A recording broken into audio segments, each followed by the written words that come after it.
So this is the Heights design getting built at Mullumbimby. So it's duplex. They've got all the framing done. They're just getting the roofing on at the moment. They've got one side already done.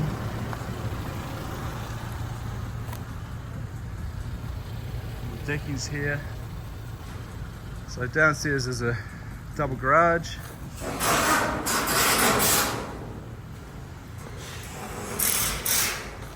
And it's got like a studio behind. There's the front entry.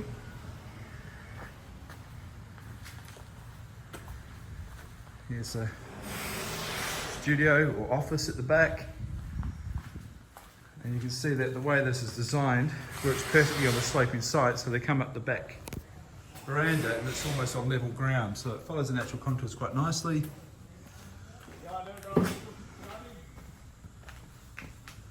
And for a duplex, it's a good size, so it's a nice big open plan. There's the other side here.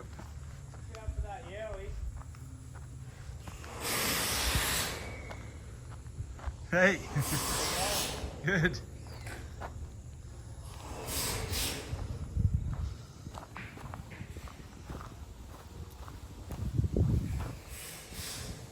There you go.